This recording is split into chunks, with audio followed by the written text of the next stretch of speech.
হে রাসূল, আপনি আপনার কথা তো কবরবাসীকে শোনাতে পারবেন না। অনেক কাজে আমরা জড়িত হই, কিন্তু কাজগুলা কেন জানি আমাদের এলোমেলো হয়, আমরা গুছায় উঠতে পারি না। মৃত ব্যক্তি কি দুনিয়ার লোকদের কাজকর্ম দেখতে পায় বা তাদের কথা শুনতে পায়? আমরা অনেক সময় বলে থাকি কোনো ক্ষেত্রে যে মৃতরা তাদের পক্ষ থেকে যদি কোনো অন্যায় হয়ে থাকে, সেই অন্যায়ের কোনো বিচার টিচার পেলে কবর থেকে আপনি দেখুন আজকে আপনার জন্য আজকে কি ফায়সালা হয়েছে, এভাবে কি বলা যায় আছে? প্রিয় ভাইয়েরা, প্রথম বিষয় হচ্ছে যে কবরে যারা চলে যান, কোরআন সুন্নাহ এবং আহলে সুন্নাত ওয়াল জামাতের আকীদা অনুযায়ী, কোরআনের আয়াতের বর্ণনা অনুযায়ী কবরে যাওয়ার পরে কবরবাসী আর শুনতে পায় না। কেননা আল্লাহ রাব্বুল আলামিন কোরআনুল কারীমের মধ্যে বলেছেন, সূরা নমলের মধ্যে আসছে, ইন্নাকা লা তুসমিউল মাউতা।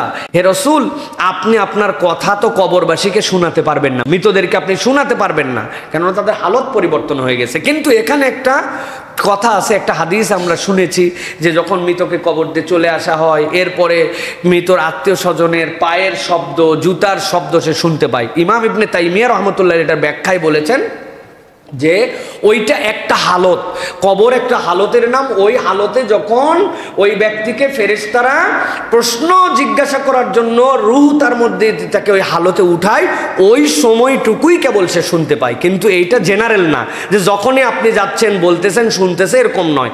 তবে আল্লাহ রাব্বুল আমিন যদি চান আপনি তার জন্য কোনো দোয়া করেন, তার আত্মাতে আল্লাহ পৌঁছান, সেইভাবে আল্লাহ শোনাতে পারেন। কিন্তু যেই কবরে আসে ওই কবরের সামনে দোয়া করলে, ওই কবরের সামনে বললে, অথবা মৃতকে বলা হচ্ছে যে আজকে সে ধরেন কেউ একটা হত্যা হয়ে গেছে, এরপরে তার বিচার হয়েছে, বিচারে সকলে খুশি হয়েছে, এই খুশিটা কবরে সে দেখতে পাচ্ছে, বিষয়টা এরকম নয়।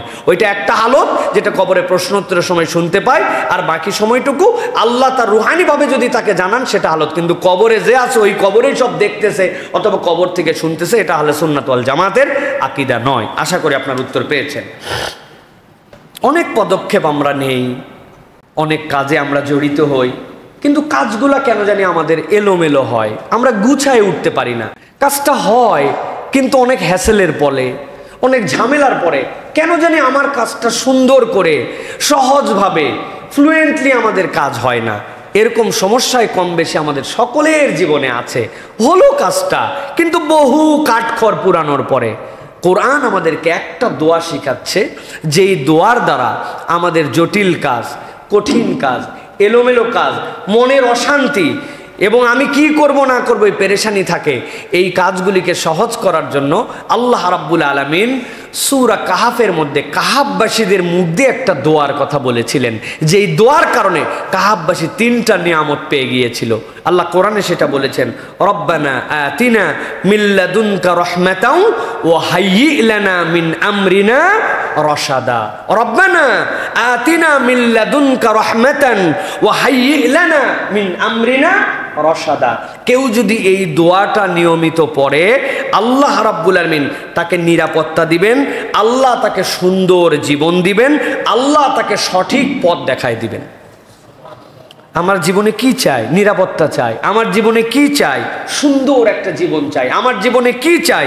সঠিক পথ তথা হেদায়েত চাই।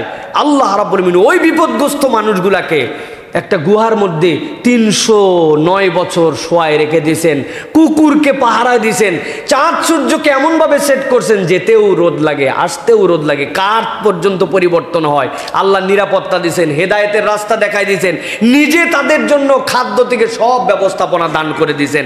এই জন্য আমরা আমাদের চলার ক্ষেত্রে, বলার ক্ষেত্রে, ব্যবসা বাণিজ্য বিভিন্ন কিছুতে আমরা যখন দেখবো আমাদের কোনো কিছু কেন জানি আমাদের মতো হচ্ছে না, নিরাপত্তার অভাব বোধ করছি, জীবনে সুখ পাচ্ছি না, আমরা এই দোয়াটা মুখস্থ করি এবং এই দোয়াটার প্র্যাকটিস করি। প্রত্যেক ফরজ নামাজের পরে যেগুলো আজকার আছে এইগুলার পরে আপনি পড়েন, চলতে ফিরতে পড়েন, আল্লাহর কাছে তাহাজ্জুদের সিজদার মধ্যে পড়েন, ইনশাআল্লাহ আল্লাহ সমাধান করে দিবেন। দোয়াটা একবার পড়েন, রব্বানা আতিনা মিন লাদুনকা রাহমাতান ওয়া হাইয়্যি লানা মিন আমরিনা রশাদা।